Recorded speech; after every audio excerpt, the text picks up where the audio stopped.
कभी ऐसा हुआ है कि कोई सपना आया हो उड़ने का, या शायद कोई ऐसा सपना जो इतना रियल लगे कि जागने के बाद भी यकीन ना हो?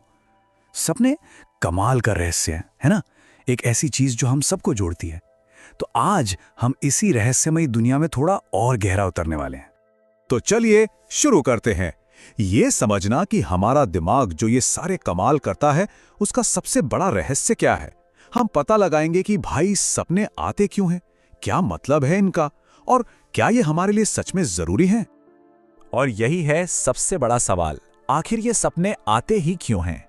सोचिए, ये एक ऐसा सवाल है जिसने सदियों से वैज्ञानिकों, दार्शनिकों सबको उलझा रखा है। तो चलिए आज इसके कुछ मुमकिन जवाबों को टटोलते हैं। सोच कर देखिए, कभी एकदम अजीबोगरीब सपने आते हैं, तो कभी डरावने, कभी इतने सुंदर कि मन करता है बस देखते रहें, और कभी कभी तो इतने असली लगते हैं कि जागने पर भी समझ नहीं आता कि क्या सच था और क्या सपना, है ना। ये एक ऐसा एक्सपीरियंस है जो हम सबने कभी ना कभी जरूर किया है। अच्छा, तो इन सपनों को समझने के लिए हमें पहले यह समझना होगा कि ये बनते कहाँ हैं। जाहिर है हमारे दिमाग में, लेकिन तब जब हम सो रहे होते हैं। और मजे की बात यह है कि सोते वक्त हमारा दिमाग बिल्कुल भी शांत नहीं होता, बल्कि वो तो और भी ज्यादा एक्टिव हो जाता है। जी हाँ, ये सोचना कि सोने का मतलब दिमाग का शटडाउन हो जाना है, यह बिल्कुल गलत है। असल में हमारा दिमाग पूरी रात काम करता रहता है। तो नींद जो है ना, वो कोई पैसिव चीज नहीं है, बल्कि ये एक बहुत ही एक्टिव प्रोसेस है। और इस एक्टिव प्रोसेस का जो सबसे जरूरी हिस्सा है उसे कहते हैं रेम स्लीप।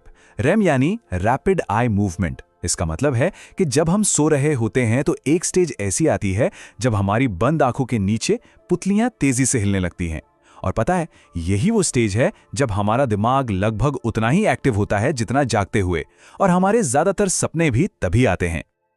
ये बात सच में हैरान कर देती है ना, कि जागते हुए और रेम स्लीप के दौरान हमारे ब्रेन की एक्टिविटी लगभग एक जैसी होती है। ऐसा लगता है जैसे हमारा दिमाग किसी दूसरी ही दुनिया में, किसी दूसरे ही काम में लगा हुआ है। तो अब हम तैयार हैं इस रहस्य की तह तक पहुंचने के लिए। देखिए, वैज्ञानिक ये मानते हैं कि सपनों के पीछे कोई एक वजह नहीं, बल्कि कई वजहें हो सकती हैं। तो चलिए सपनों के 5 सबसे बड़े राज, या कह लें कि थ्योरीज को एक एक करके समझते हैं।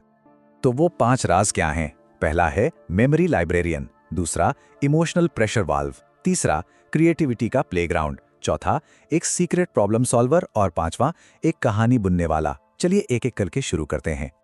तो पहला राज है मेमोरी लाइब्रेरियन। अब ये क्या है? इस थियरी के हिसाब से हमारे सपने दिमाग के लाइब्रेरियन की तरह काम करते हैं। सोचिए, दिन भर में हम कितनी सारी चीजें देखते हैं, सुनते हैं, सीखते हैं, तो रात में इस सारी जानकारी को ऑर्गेनाइज करने का काम यही लाइब्रेरियन करता है। ये लाइब्रेरियन क्या करता है? देखिए, ये जरूरी जानकारी को सेव कर लेता है, जो फालतू का डेटा है उसे डिलीट कर देता है, और जो नई यादें हैं उन्हें पुरानी यादों के साथ जोड़ता है। और शायद इसीलिए हमें सपनों में अक्सर दिन भर की घटनाएं या कभी-कभी बहुत पुराने लोग भी नजर आ जाते हैं। अब आते हैं दूसरे राज पर। यह है कि सपने एक इमोशनल प्रेशर वाल्व की तरह हैं। मतलब जैसे प्रेशर कुकर की सीटी होती है ना, वैसे ही सपने हमारे दिमाग को हमारी दबी हुई भावनाओं, हमारे इमोशंस को बाहर निकालने का एक सेफ तरीका देते हैं। चाहे वो स्ट्रेस हो, डर हो, खुशी हो, या फिर कोई चिंता, हमारा दिमाग सपनों के जरिए इन सबको प्रोसेस करता है। तभी तो जब दिन बहुत स्ट्रेस भरा होता है तो रात में अक्सर डरावने सपने आते हैं। ये और कुछ नहीं बल्कि दिमाग का अपना प्रेशर कम करने का एक तरीका है। चलिए अब तीसरे राज पर चलते हैं, और ये वाला तो बहुत ही मजेदार है। सपने हमारे दिमाग के लिए एक तरह से क्रिएटिविटी का प्लेग्राउंड है। सपनों की दुनिया में कोई लॉजिक नहीं होता, कोई नियम नहीं होते, बस कल्पना को पूरी आजादी मिलती है। वो जैसे चाहे उड़ सकती है।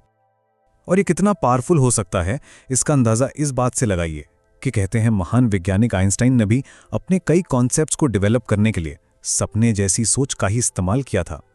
और सिर्फ वही नहीं, कई आर्टिस्ट्स, म्यूजिशियंस, उन्हें अपने बेस्ट आइडियाज सपनों से ही मिलते हैं। चौथा राज कि सपने एक छिपा हुआ प्रॉब्लम सॉल्विंग मोड भी हो सकते हैं। कभी ऐसा हुआ है कि किसी मुश्किल में फंसे हों और रात को सोकर उठने के बाद अचानक से उसका हल मिल गया हो? ऐसा इसलिए होता है क्योंकि हमारा दिमाग सोते हुए भी उस प्रॉब्लम पर काम कर रहा होता है और कभी-कभी उसका सॉल्यूशन सपने में ही दे देता है। और आखिर में है पांचवा राज। ये थ्योरी थोड़ी अलग है। कुछ वैज्ञानिकों का मानना है कि सपने और कुछ नहीं बल्कि दिमाग के रैंडम सिग्नल से बनी कहानियां हैं।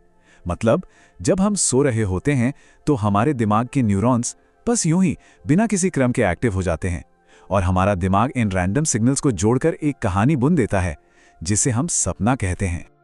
तो इन सारी थ्योरीज को मिलाकर हम क्या समझ सकते हैं?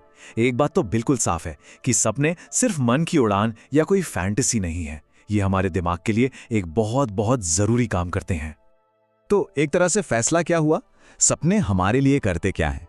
सीधी सी बात है, वो हमारी यादें सहेजते हैं, हमारे इमोशंस को हैंडल करते हैं, हमारी क्रिएटिविटी को बढ़ाते हैं, स्ट्रेस कम करते हैं और हमारे दिमाग को पूरी तरह से रिफ्रेश कर देते हैं। मतलब हमारे मेंटल हेल्थ के लिए ये बेहद जरूरी है। तो अगली बार जब नींद आए तो ये याद रखिएगा कि हमारा दिमाग सिर्फ आराम नहीं कर रहा, वो हमें रीसेट और रिचार्ज कर रहा है। और सवाल बस यही है कि आज रात हमारा दिमाग हमारे लिए कौन से नए रहस्य उजागर करेगा।